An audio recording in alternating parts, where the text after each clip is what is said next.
What I was thinking is, why don't we just take some time and look through our shop in our stash?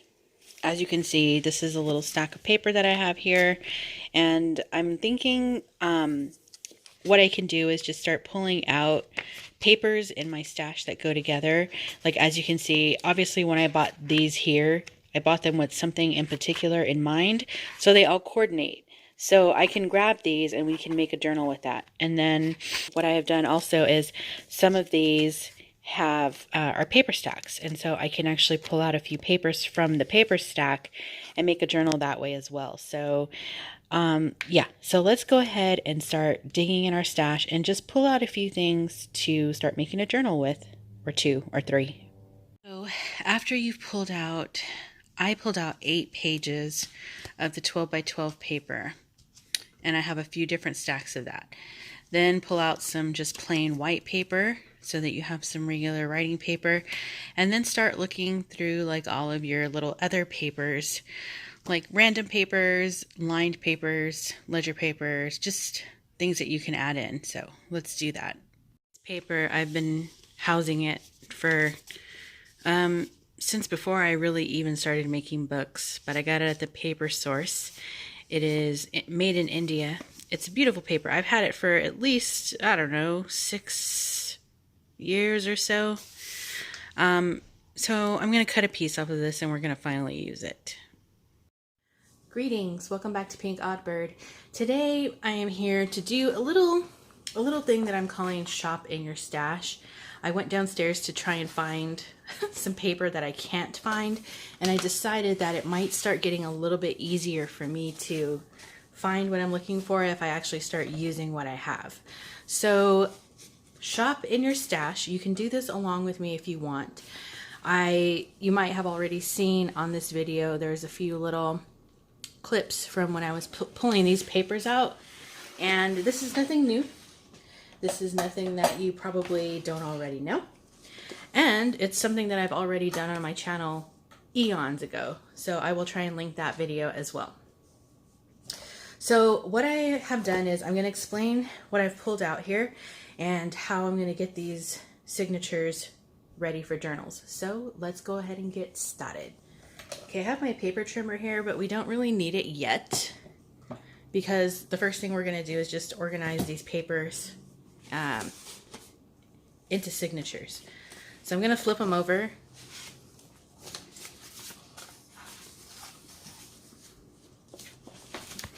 And if you're like me, you have some piles of 12 by 12 papers or paper packs. What I first did was I pulled out 8 pages of 12 by 12 cardstock. So let's see, 1, 2,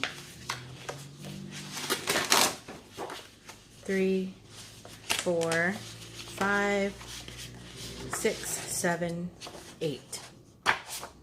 So if you can tell, these all coordinate. They all came from one paper stack, which is fine. So I'm going to sit these 8 aside into a pile. Then I'm going to pull out the next 8. So we're starting out our pile with, you know, the coordinating papers. So each of these piles is going to eventually be a signature. There's 4, 5, 6, 7, 8. Okay, so that's 8. These are also from one paper stack. So the next stack here, I purchased these all separately. So they were kind of like loose papers, but they coordinate still. So I'm going to use these in one, you know, in a signature. They're all going to be one signatures. That's 4, 5, 6, 7, 8. And you don't have to do as many as I'm doing at all. Do 1 if you want to. The point is just do some shopping in your stash so you can start reducing it. There's 2, 3. So I've got my stuff put out into five piles here. 1, 2, 3, 4, 5. That's going to be 1 signature books.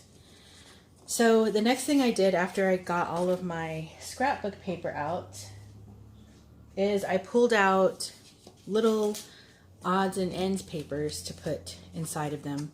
So I'm just going to start putting these out into piles as well.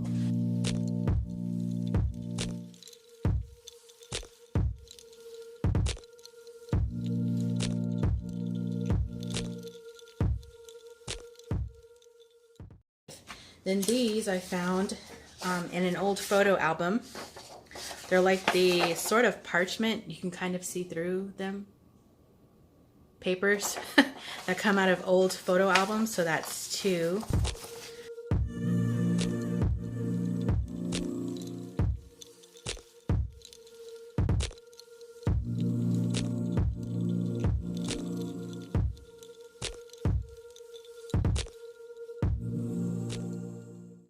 And then I have this old calendar that I've had for ages from 1968. It was a Hallmark Year of the Roses calendar, I believe is what it was. And I'm like, okay, this is just sitting there, and the paper quality and everything is really nice. So I figured it's time to use it because it's not doing anyone any good just sitting there. So here we go. 1, 2, 3, 4, 5. That's book pages. Even though book pages like this can technically count as a page because you still can collage over it, but I think I'm not going to count this. So 1, 2, 3, 4. All right, so 4. So that's 12 total with our other 8. All right. Then I have this, oh, here's some more from Crafty Irina. I'm going to set the guest checks aside for now. This is a notepad, and I believe there are the last 5 pages on here. Only the top one has writing on it, so one will be the lucky one. The other 4 will have plain, but it is all vintage, and so it is yellowed on the edges still. So 5, and then from the same lady, we have those tracing paper plaques that she drew out, so they're all different. 3. Oh, did I grab? Yeah, here it is. 5. So we're at like, what, 13 pages? So this will make 14. This is children's writing paper.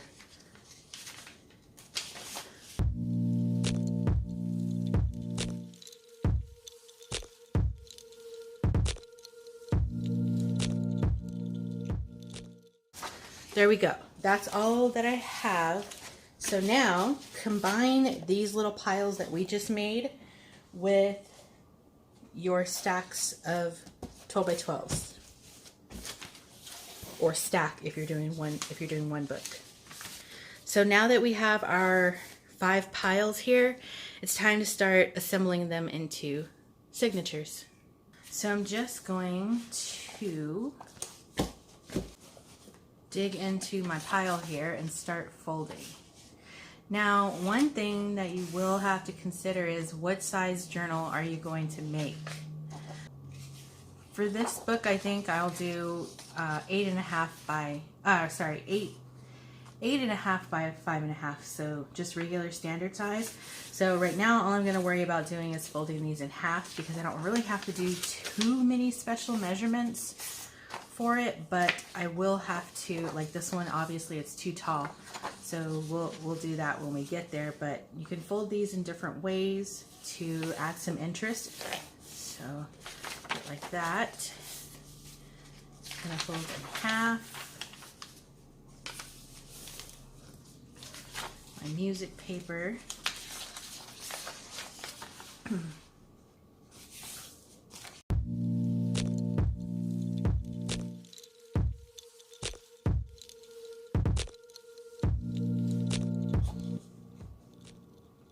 So this one's kind of tricky. I think I'd rather have the image upright than having the numbers and words. So I'm going to fold it as such.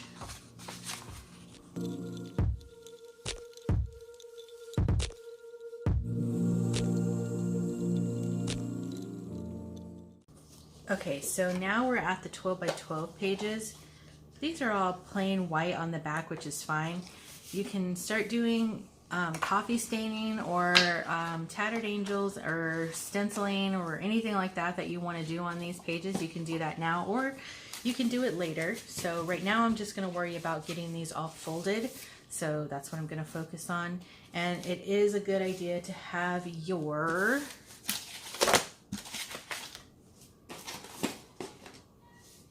bone folder handy. So I like to take one of the, well, I guess we do need some coffee stained paper, don't we? I guess we don't need it, but I'll grab a piece so that we have a reference. So here is a coffee stained paper, 8.5 by 11. So what I think is an easy way to just do this when you want to have like a pocket page at the bottom, just take your paper and fold it like so, and then you can cut the excess off when you're ready to you know, get this put in like a signature. So for now, we're just going to fold it, crease it with the bone folder, and set it aside. And then you don't have to do that to every single page, but I do like to like alternate on having them go in and out. That way you get a good mix of designs on either side. So this one says have a good time. We'll fold it in like this just in case. Don't know what's going to happen with these papers as of yet, but that's kind of like my thing. I have a plan in my mind, but I try not to think too terribly far in advance, because you know that's when you start, you know, overthinking things and oh, I don't know. So let's see, you can also, like we did with the other papers, you can do some cool folds like such, like so. Grab your bone folder and get those pressed down. And here we go. I think I'll do this one also. It's a pocket page.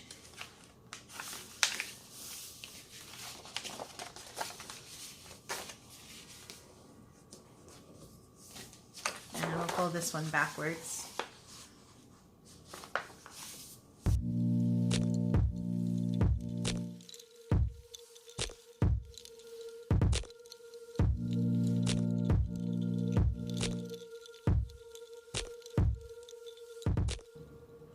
I won't do the whole thing on camera for these other signatures, so I'm gonna set those aside and then show you how I plan to get that organized into a signature that all fits. There's my coffee paper just in case I want that.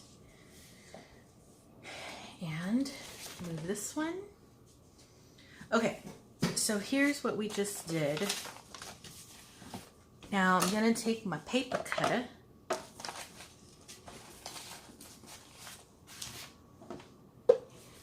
and I said 8.5 by, so this is the size that we want, 8.5 by 5.5.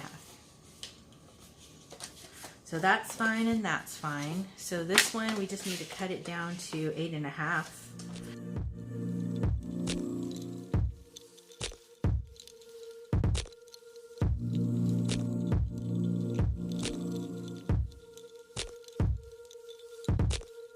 This one we need to think about.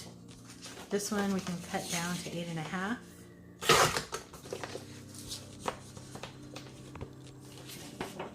And you don't have to cut them all to 8.5 if you don't want to. You can cut these at different sizes to give your book some interest, but I think I have a good mix of papers that have, you know, that give it a good amount of interest. So I'm going to cut that piece off. And about the same down here, and there's what we have. So I'm okay with that. And it's not cut to 5.5, but I want to leave that how it is.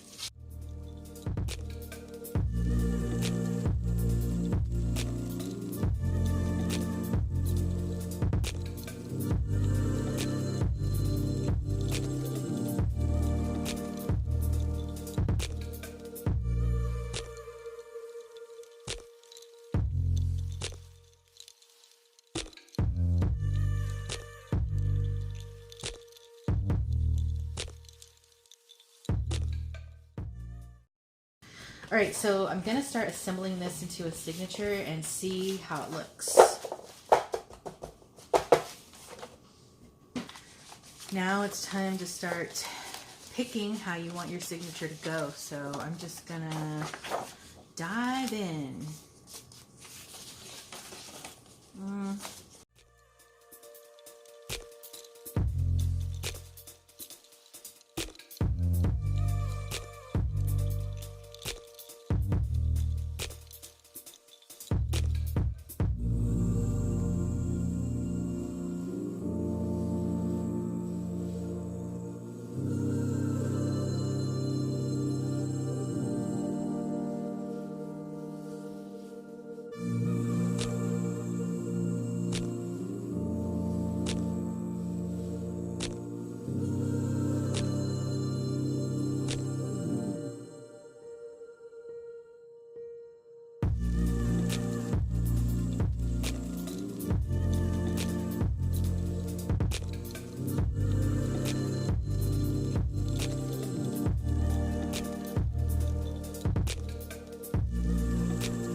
Alright, so here is the signature, and I definitely need to get some of this cut down, so I'm gonna start cutting down to the size that I need.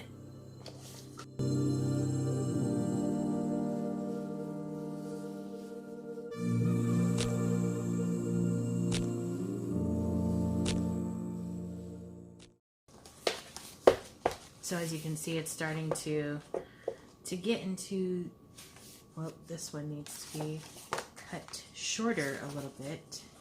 It's too tall. So we're gonna make sure we have this at 8.5. Might be slightly off, and that's okay. Yep. There we go. So now the last one that we have is the center, and you can score this if you want. I'm just gonna eyeball it and just fold it back. And do the same on this side. You can use the previous fold as a guide. And where's my bone folder? Here it is.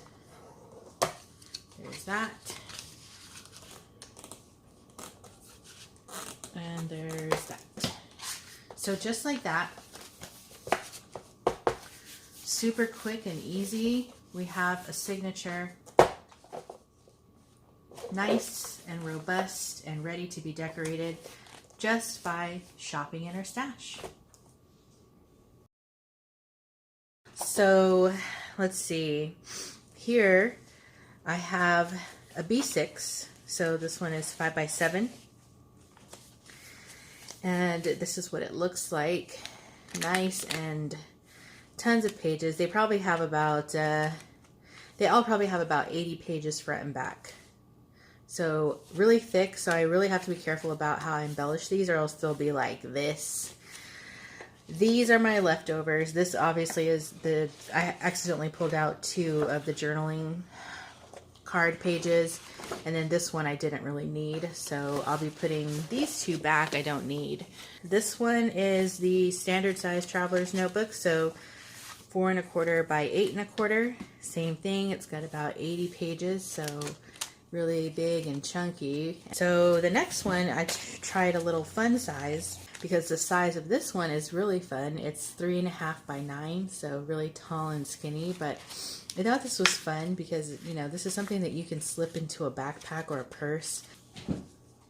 So this one is the 8.5 by 5.5, and not many scraps left over on this one either. Here they all are, but this is, you know, you all know this size. This is basically a 8.5 by 11 page folded in half. So that's what we have here. And then the last one, also very minimal scraps. Like this was all that was left over. This one is 9 by 6, so it's even bigger than the 8.5 by 11, obviously. But yeah, so this one is like the Mondo Rondo. So if you like doing great big spreads and stuff, or writing, you know, collaging, and yeah, that's what I came up with. So the next phase for me is gonna be to start to do any like sewing and stuff that I want to do. So I won't get that on camera because I'm not going to be able to record at my machine, make the covers and such, because I do want to get some fabrics used. So I probably will make almost all of these fabric covers. And yep, I think that'll be it for now. I know this is all probably, like I said, stuff that you all know, but sometimes it's fun, especially for beginners. And I have gotten comments on my channel before asking how I do this, and I usually link to my old video of how I did this, but I feel like my process is still pretty much the same. So yeah, that's gonna wrap it up for me for now. Be sure to stay tuned, because you never know what direction this odd flock of ours is heading into. And until next time, toodaloo.